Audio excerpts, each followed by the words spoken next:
everybody, this is Siom Rajput back again with a new video, and in this video I am going to talk about the career opportunities after clearing LS, after clearing lectureship. So basically I am going to discuss about what should be your next step after LS, after lectureship.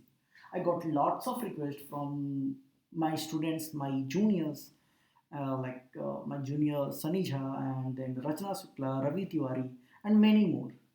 I got personal mails from them. So like I have LS, but I don't know what to do with this degree. So right now I'm going to clear all the confusions. Like I experienced the same thing. जो तुम जिसके through जा रहे हो ना, I experienced lots of time. Okay, and I will share my own experience, everything to you. So be there with me till the last of the video, and I am damn sure it will really help you. Okay. So देखो, first of all, you know what is difference between ALS and JRF, right?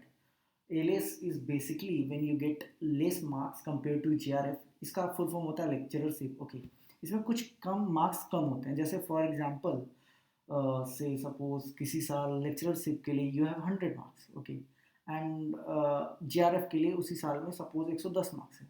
So if you are applying for ALS, सिर्फ ALS, तो तुम्हारा क्या होगा कि अगर तुम suppose 110 से भी ज़्यादा मार्क्स लेकर आए तो तुम JRF के लिए एलिजिबल नहीं हो. जैसे कि एक मेरे स्टूडेंट के साथ हुआ. एंड ये चीज़ें जो बनाई गई है ना कि सिर्फ एलियस एंड सिर्फ JRF, अगर तुम JRF के लिए अप्लाई करते हो तो indirectly you are eligible for LS and JRF both. अगर सिर्फ एलियस के लिए अप्लाई करते हो तो तुमको सिर्फ एलियस मिलेगा इवन इफ तुम्हारा मार्क्स JRF से ज़्यादा हो. पर ये चीज़ें क्यों बनाई गई हैं? ये चीज़ें इसलिए बनाई गई हैं क्योंकि JRF के लिए there is a age limit.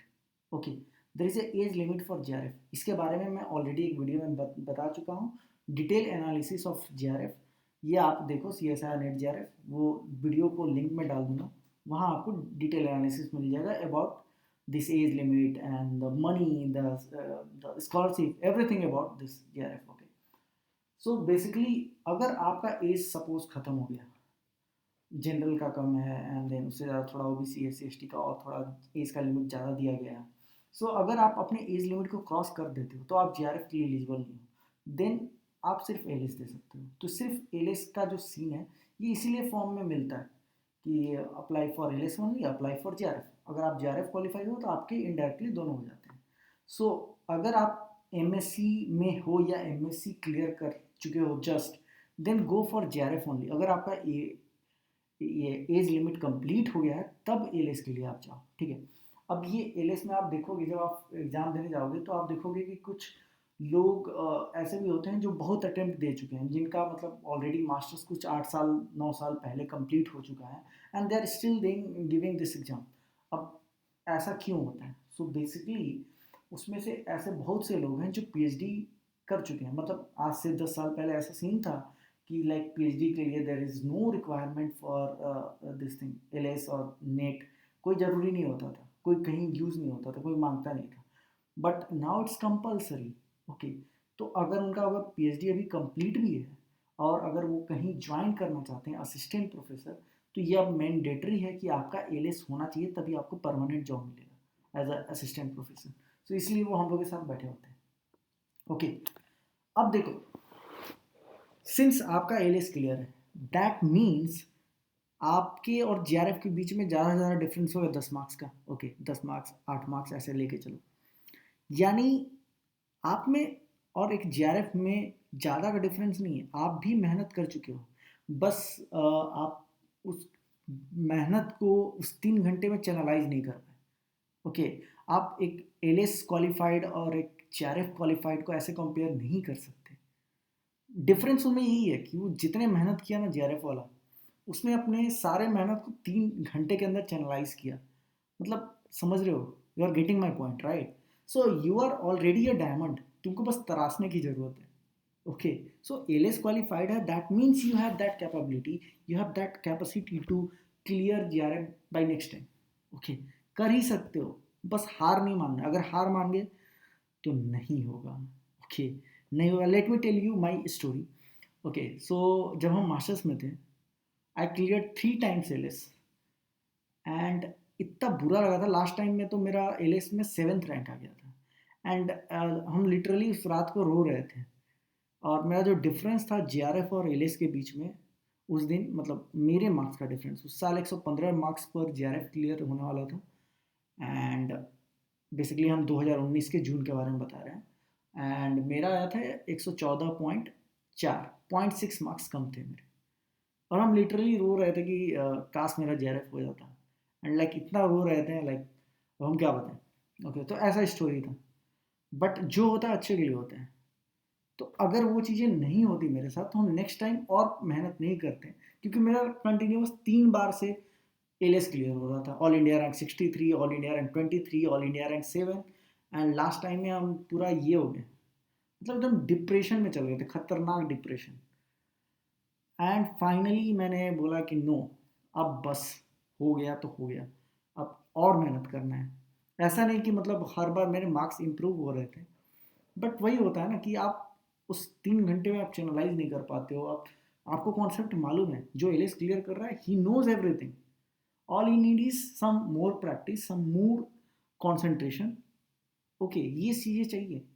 Okay, so next time मैंने मेहनत किया। अगर सोचो उसी समय जेआरएफ क्लियर हो जाता तो हम बस एक ऑल इंडिया रैंक 100 तक आ जाते, और कुछ नहीं हो पाता, एसपीएम नहीं हो पाता कभी भी। Right now I have all India rank 5। कैसे? इट्स ऑल बिकॉज ऑफ, देखो जब आप फेल होते हो ना बार बार, उसके बाद जो आपको सफलता मिलती है, जो सक्सेस मिलता है, वो एक नेक्स्ट लेवल होता है। ओके, तो आप जब तक 2-3 बार फेल नहीं किए तो फिर किए क्या? आज तक जितने भी साइंटिस्ट हैं ना जो बड़े काम किए, उन्होंने बहुत बार फेल हुए, राइट? एडिशन को देख लो एग्जाम्पल, इतनी बार फेल हुए तब जाके बल्ब बना, राइट? तो अगर फेल नहीं होते ना और पहले बार में बना लेते तो दैट इज कॉल्ड लक, जो आपको बहुत ऐसे ऐसी आसानी से मिल जाता है, दैट इज लक। बट सफलता के लिए हार्डवर्क चाहिए। ओके, सो अगर आपके पास अभी एलएस है, डिप्रेशन में मत जाओ। अभी हम अपॉर्चुनिटीज बताएंगे, तुम्हारे पास अभी हाथ में जॉब है। ऑल यू नीड इज कि तुमको मालूम नहीं है। ओके, सो वो अपॉर्चुनिटीज पर आएंगी after some point of time. अभी तुम जान लो क्या करना है। अभी सी जून में अभी एग्जाम है, राइट?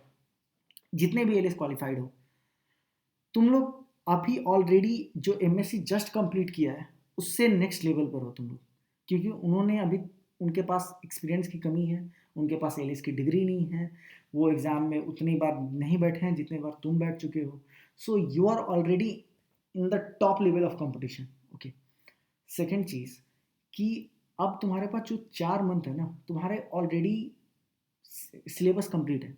बहुत से part, major parts you have already completed right now. All you need is कि तुमको अब उन चीज़ों को ध्यान देना है जो एग्ज़ाम में ज़्यादा आते हैं, ज़्यादा मार्क्स में आते हैं, ज़्यादा अमाउंट में आते हैं, और वो चीज़ें तुम्हारी वीक हैं। उन चीज़ों पे ज़्यादा फोकस करने की टाइम। अब बुक पढ़ने की टाइम नहीं है कि लाइक डिटेल में हम बेसिक वाली बुक स्टार्ट करते हैं। नो, टेक्स्ट बुक नहीं पढ़ो। अब तुम उनको पढ़ो जो चीज़ें तुम्हारी वीक हैं और जो एग्ज़ाम में बहुत मार्क्स ज़्यादा अमाउंट में आ रहा है, उन चीज़ों को तुमको देखना होगा। ठीक है? एंड ज़्यादा से ज़्यादा क्वेश्चन करो प्लीज़। क्वेश्चंस जितने से ज़्यादा लगाने हैं लगाओ, यही तो सीक्रेट है।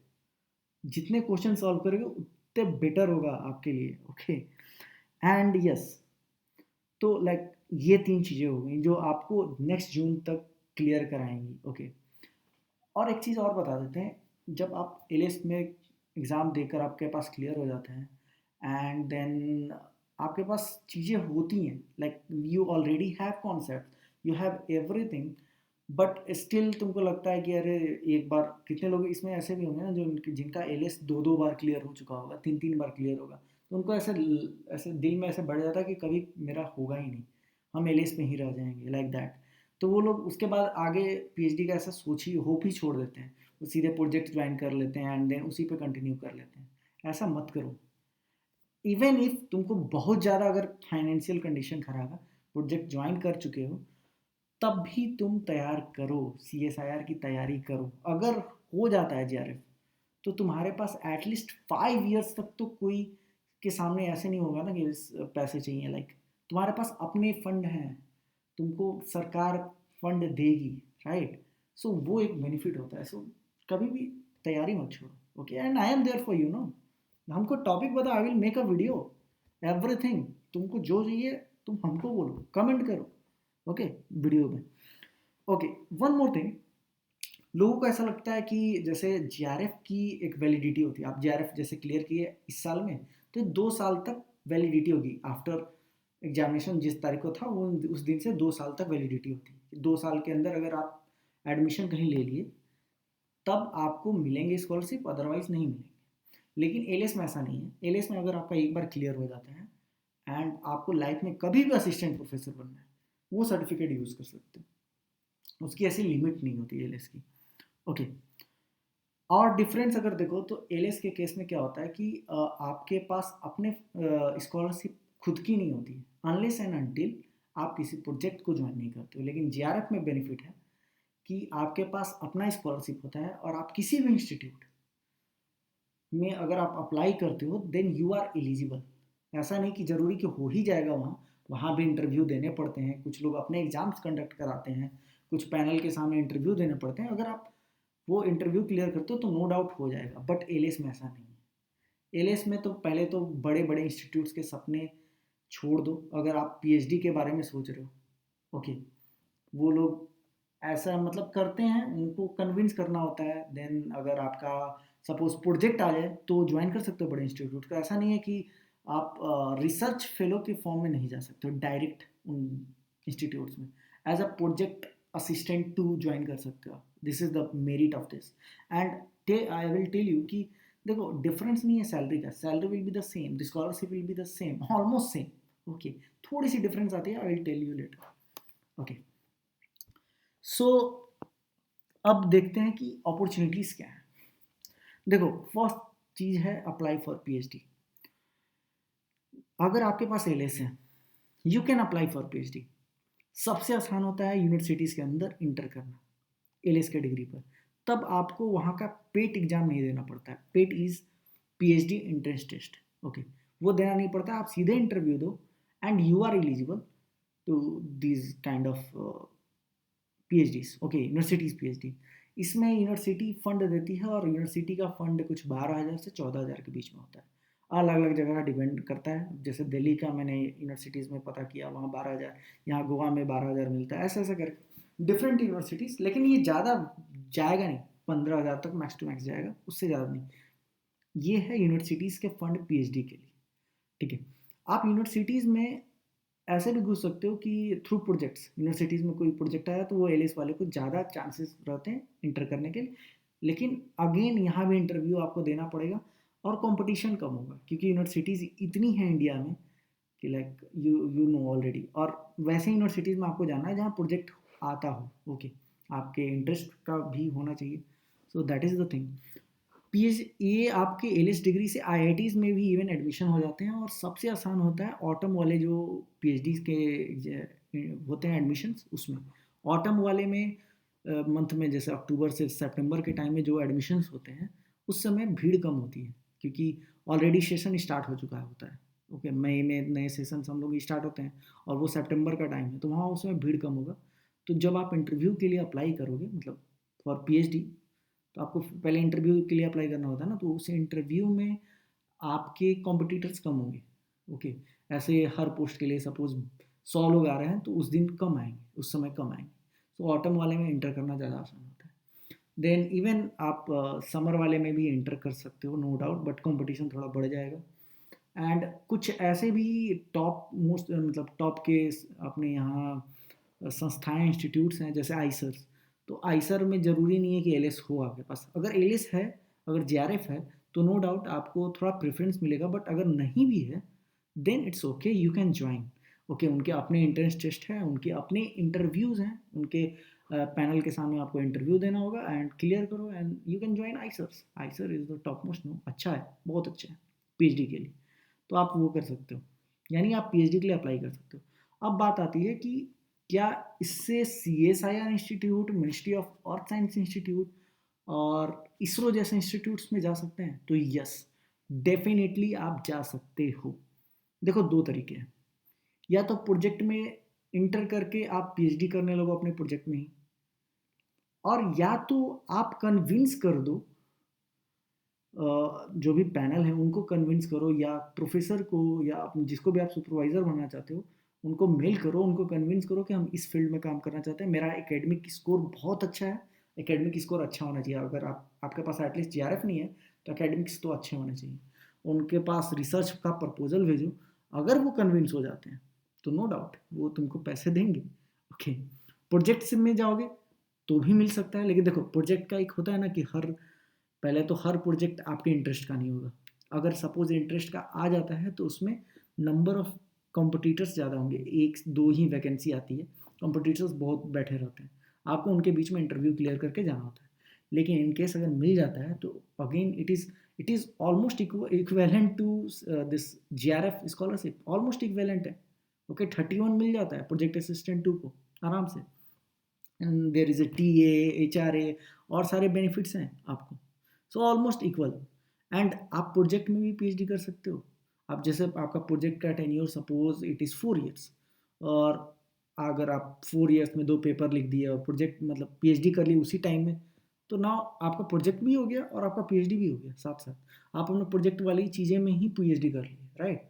सो या ये भी एक बहुत अच्छा बेनिफिट है, LS वालों को तो ये ज्वाइन करना ही चाहिए। और प्रोजेक्ट में आप इंटर करके आप साथ साथ में CSIR की तैयारी करते रहो। इन केस सोचो कि तुम प्रोजेक्ट में इंटर किए जो कि सिर्फ 1 साल का है, व्हाट इफ प्रोजेक्ट का टेन्योर खत्म हो जाए और प्रोजेक्ट सोचो कि एक्सटेंड भी हो गया, सपोज 1 साल से वो हो गया 18 महीने, तो और मान लो 6 महीने तक तुमको इंस्टीट्यूट पैसा दे दिया, बट व्हाट इफ अगर उसका टेन्योर खत्म हो जाए, तब पैसे कहाँ से आएंगे? PhD तो तुम्हारे ऑनगोइंग हो गया था स्टार्टिंग से ही, तो तुमको फिर अपने पैकेट से पैसे लगाना पड़ेंगे। भाई चाहिए ना PhD के लिए, तुमको अपने पॉकेट खर्च चाहिए, हॉस्टल में रह रहे हो, बाहर रह रहे हो, तो तुमको अपने पैकेट से लगाने पड़ेंगे, राइट। सो बेटर है कि जब तक प्रोजेक्ट में हो तब तक तैयारी करते रहो। स्टार्टिंग फेज में प्रोजेक्ट में उतना काम नहीं होता, ओके, लास्ट में काम बढ़ जाता है थोड़ा थोड़ा, जैसे जैसे प्रोजेक्ट का ये बढ़ता है काम बढ़ने लगता है। तो आप स्टार्टिंग में ही क्लियर कर लेते हो नेट, तो फिर आप इंस्टीट्यूट को कोई प्रॉब्लम नहीं है, क्योंकि now you have your own scholarship. आपका अगर खत्म भी हो जाता है प्रोजेक्ट का टेन्योर, आप CSIR में अप्लाई करो, वहाँ से स्कॉलरशिप आएंगे। देखो सबसे बड़ा इशू ये है कि बड़े बड़े इसरो, MOES और CSIR इंस्टीट्यूट ज़्यादा PhD को मतलब LS के बेसिस पे PhD इसलिए नहीं लेते हैं क्योंकि फिर उनको अपने पैकेट से पैसे लगाना पड़ेंगे। जैसे हर इंस्टीट्यूट को पैसे आते हैं सेंट्रल से, सेंटर से पैसे आते हैं, और मतलब उनके एक जो फाइनेंस डिपार्टमेंट है वो बोलता है कि हमको इतने लाइक इतना पैसे चाहिए रिसर्च के लिए। प्रोजेक्ट कोई भी आया सपोज CSI इंस्टीट्यूट में, सपोज 100 करोड़ का प्रोजेक्ट है, तो 100 करोड़ में अगर हम ज़्यादा नंबर ऑफ प्रोजेक्ट असिस्टेंट को रख लें, PA1 या PA2 को, तो क्या हो जाएगा कि मेरा जो प्रोजेक्ट का खर्च आने वाला है वो कम पड़े हो जाएगा ना। मतलब प्रोजेक्ट पे कम खर्च होगा, हम सैलरी ही दे रहे हैं, सारी चीज़ें से सैलरी निकाल के ऐसे स्टूडेंट्स को देने लगेंगे तो प्रोजेक्ट को इफेक्ट पड़ेगा, इसीलिए वो लोग लेते नहीं हैं। वो लोग भी चाहते हैं कि CSIR के थ्रू आए, मेरे प्रोजेक्ट पर भी काम कर ले, प्रोजेक्ट का पे इफेक्ट भी नहीं पड़ेगा उसकी क्वालिटी पर, और तुम्हारा अपना स्कॉलरशिप रहेगा तो उनको कोई इशू नहीं है। तो यही प्रॉब्लम है, तुम जितने भी बड़े बड़े इंस्टीट्यूट्स में जाओगे ना, वहाँ देखोगे कि जो CSIR वाले होते हैं वो बहुत ही कम होते हैं, ज़्यादातर प्रोजेक्ट साइंटिस्ट रहेंगे, प्रोजेक्ट असिस्टेंट भी एक दो, मतलब प्रोजेक्ट असिस्टेंट तो कम ही होते ही हैं, नो डाउट कम ही होते हैं, प्रोजेक्ट साइंटिस्ट तुमको बहुत मिलेंगे। ओके, ये सारी चीज़ें ज़्यादा होती है क्योंकि वो लोग नहीं चाहते कि लाइक इंस्टीट्यूट पर, इंस्टीट्यूट के फाइनेंस पर इफेक्ट पड़े। ओके, सो ये तो चीज़ होगी। फिर हो गया गेस्ट फैकल्टी। अब देखो 21 जुलाई 2021 से एक रूल आने वाला है जिसमें के हिसाब से PhD is compulsory. Even right now जो भी वैकेंसी निकलती है सेंट्रल में एटलीस्ट, और कुछ स्टेट यूनिवर्सिटीज़ में वहाँ PhD कंपलसरी मांगता है फॉर असिस्टेंट प्रोफेसर। ओके, और नहीं तो ये भी मांगते हैं कि एटलीस्ट आप कहीं ना कहीं इनरोल होने चाहिए PhD में, तभी आप एलिजिबल हो। आप सोचो कि आपका जस्ट MSc कंप्लीट हुआ है और आपने एक CSIR एग्जाम निकाल के JRF निकाल लिया या LS निकाल लिया, JRF है तो ऑलरेडी आपके पास LS है, और अगर LS है तो नो डाउट आप असिस्टेंट प्रोफेसर के लिए एलिजिबल हो। आपने अप्लाई किया, वहाँ आपको MSc के स्टूडेंट्स को पढ़ाना है, आप ऑलरेडी MSc हो और आप MSc को कैसे पढ़ा सकते हो? तो एक स्टेप अहेड होना चाहिए ना, इसीलिए PhD वो लोग लेना चाहता है, और एटलीस्ट PhD इनरोल्ड लेना चाहता है। सो असिस्टेंट प्रोफेसर के लिए तो एलिजिबल हो, बट LS के साथ साथ PhD चाहिए और एटलीस्ट इनरोल्ड चाहिए। तो कुछ लोग क्या करते हैं कि प्रोफेसर लाइन में घुस जाते हैं, असिस्टेंट प्रोफेसर, और साइड बाय साइड वो अपनी PhD भी कर रहे होते हैं, half time PhD, full time नहीं, हाफ टाइम करते रहते हैं और इस तरह से उनका 5 साल में पीएचडी भी कंप्लीट हो जाता है एंड उसके बाद तो प्रोफेसर तो चल ही रहा है। देखो इसके एक डिमेरिट भी है और एक मेरिट भी है। मेरिट ये है कि अगर आप ऐसे जाते हो असिस्टेंट प्रोफेसर में पीएचडी हाफ टाइम करके तो आपको पैसे ज़्यादा मिलते हैं। कैसे?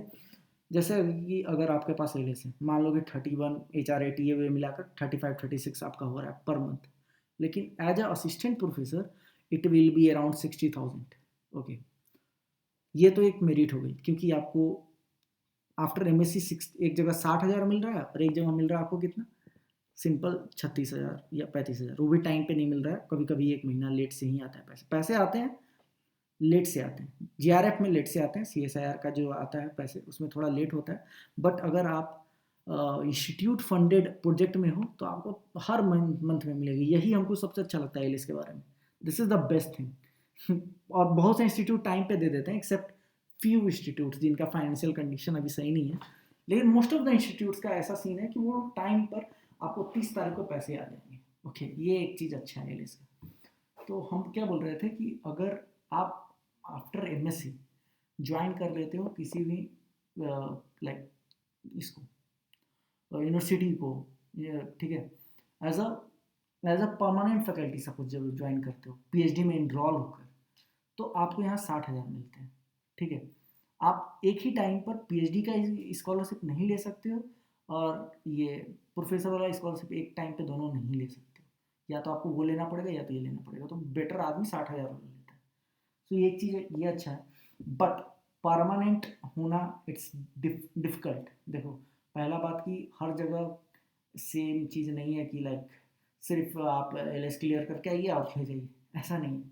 बहुत जगह क्या होता है कि they want PhD, they want PhD in good this thing, जो पीएचडी में थीसिस हुआ है वो अच्छा जगह पब्लिश हुआ हो, आपका जीआरएफ क्वालिफाइड हो, और भी इंटरव्यूज़ होते हैं एंड देन यूपीएससी या बीपीएससी ऐसे करके आपको एग्ज़ाम के थ्रू जाना पड़ता है। अलग अलग स्टेट्स के अलग एग्ज़ाम्स होते हैं, उसको क्लियर करके आपको एंटर करना पड़ता है। और अगर आप सपोज ये कि एमएससी के बाद आप सब क्वालिफाई करके फाइनली आप ज्वाइन भी कर लिए, तो आपके प्रमोशंस उतनी जल्दी से नहीं होंगे जितना एक पीएचडी करके बंदा आया है। सपोज दो तरह के बंदे हैं, एक जो एमएससी क्लियर करके जस्ट ज्वाइन कर लिया, ओके, एनी हाउ वो परमानेंट फैकल्टी बन गया इंस्टीट्यूट में, किसी भी यूनिवर्सिटीज़ में, ओके, कॉलेज में। और एक बंदा है जो पीएचडी करके असिस्टेंट प्रोफेसर बना, उसने 5 साल ज़्यादा दिए हैं आपसे, ठीक है, उसका फुल टाइम पीएचडी है। तो उसके पास क्या बेनिफिट होगी कि उसके हाथ में प्रोजेक्ट्स ज़्यादा आएंगे। दूसरा बेनिफिट ये होगा कि वो आपसे जल्दी उसके प्रमोशन होंगे, वो असिस्टेंट से जल्दी एसोसिएट बनेगा उस एंड देन प्रोफेसर जल्दी बनेगा। लेकिन अगर आप ऐसे इंटर करते हो प्रोफेसर लाइन में तो नो डाउट आपको फर्स्ट 5 ईयर्स तो अच्छे 60,000 मिल रहा है, लेकिन प्रमोशन जल्दी नहीं होगा। असिस्टेंट से एसोसिएट जाने में आपको 10 साल लग जाएंगे। So this is the problem. Okay, ये आपको समझ में आया, राइट? नाउ है प्राइवेट कॉर्पोरेट फर्म्स। सो बहुत से प्राइवेट कॉर्पोरेट फर्म्स हैं, जैसे कि हम एग्जांपल देते हैं यहाँ ग्राउंड वाटर के, जैसे सेंट्रल ग्राउंड वाटर बोर्ड एक सरकारी संस्था है। ओके, ये इसके अंडरग्राउंड वाटर के बारे में ये सब करते हैं, ओके, काम करते हैं उस पर। वैसे ही अलग अलग स्टेट्स में, अलग अलग सिटीज़ में will have this private firms जो कि ग्राउंड वाटर पे काम करती हैं, जो पैसे चार्ज करती हैं। मतलब वो प्राइवेट फर्म्स हैं, वो लोगों से अगर सपोज कि आपको पता लगाना है यहाँ बोरिंग लगवाना है, तो आपको पता लगाना होगा ना कि यहाँ बोरिंग लगवाना इज़ गुड और नॉट, पानी है कि नहीं। तो उसके पहले आपको करवाना होगा, उस एरिया का टेस्टिंग करवाना होगा। For that there are some private firms. वैसे ही बहुत से प्राइवेट फर्म्स हैं, जियोलॉजी में तो अनलिमिटेड है, ओके, जियो फिजिक्स में है, ऐसा करके बहुत से प्राइवेट फर्म्स हैं जिनको चाहिए होते हैं स्पेशलिस्ट। तो वहाँ भी जब इंटरव्यू होगा and if you have LS degree then they will prefer you. सिर्फ एक एमएससी वाले आएंगे और एक बंदा है जो एलएस लेकर आ रहा है या जीआरएफ लेकर आ रहा है, तो उसको ज़्यादा प्रीफर करते हैं वो लोग। तो प्राइवेट कॉर्पोरेट फर्म्स में आपकी एलिजिबिलिटी यहाँ ज़्यादा हो जाएगी, आप ज्वाइन ईजिली कर सकते हो और वो भी ठीक ठाक पैसे देते हैं। Then lab incharge and technician. अब जितने भी ये साइंटिफिक इंस्टीट्यूट्स हैं इंडिया में, उनके भी वहाँ भी वैकेंसीज निकलती हैं for technician, for lab in charge, और वहाँ भी एमएससी करके लोग जाते हैं। और अगर आपके पास एलएस है then no doubt you are the superior over there, एक एमएससी वाले बंदे से और एक एलएस वाले बंदे से। में डिफरेंस आ जाएगा वहाँ। ओके, सो इस चीज़ों को आप ज्वाइन कर सकते हो। ओके, सो ये तो होगी future opportunities for LS. All I want to say is कि आप इन सब में अगर आपकी फाइनेंशियल कंडीशन ठीक नहीं है तो आप इन सब में अभी के अभी अप्लाई करो। अगर आप सोच रहे हो कि हम जून में निकाल लेंगे, ठीक है, अगर आपको ऐसा लग रहा है कि इस जून में एनी हाउ जेआरएफ मेरा क्लियर होगा, देन आई विल से कि 2-3 मंथ रुक जाओ। ओके, देख लो, जून का निकाल लो तो बेस्ट है। एंड एक और है कि अगर राइट नाउ आप जिस फील्ड में आपका इंटरेस्ट है उसी फील्ड में अगर प्रोजेक्ट कहीं आया हुआ है, देन अप्लाई राइट नाउ, सोचो मत फिर, क्योंकि आपके इंटरेस्ट का वो प्रोजेक्ट है। बाद में ऐसा नहीं होगा, ज़रूरी होगा कि आपके इंटरेस्ट का प्रोजेक्ट है, आपको फिर ऐसे फील्ड में इंटर करना पड़ेगा जो जिसमें आपका इंटरेस्ट भी नहीं है, और फिर आप प्रोजेक्ट में काम कर रहे हो, फिर उसी में आपका जेआरएफ हुआ भी नहीं है, और फिर उसी में आप पीएचडी भी करने लगे जो चीज़ आपको पसंद ही नहीं है। तो उससे बेटर है कि आप अभी इंटर कर जाओ।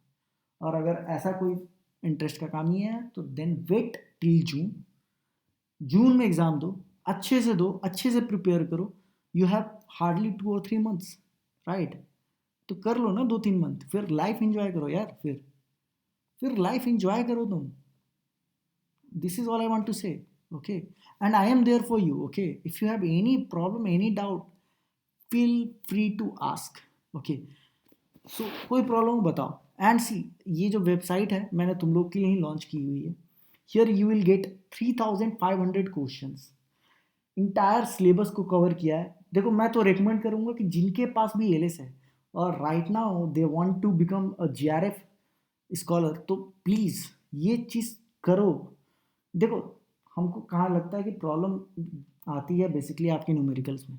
आपके न्यूमेरिकल्स उतने हैं नहीं क्लियर। ओके, सो यहाँ 200 से ज़्यादा न्यूमेरिकल सॉल्व हैं, solve numerical. Go through this, C section के न्यूमेरिकल्स को करो, बहुत ही आसान है, इतने आसान लैंग्वेज में मैंने सॉल्व किया है। Will really like it. And यहाँ फ्री रिसोर्सेज भी हैं, आप देख सकते हो, 3500 क्वेश्चन हैं in detail, topic wise. You will get everything over here, believe me. Okay, so that's it for the today. If you like the video, please do like, comment, share and subscribe my channel. Okay, hope you like it.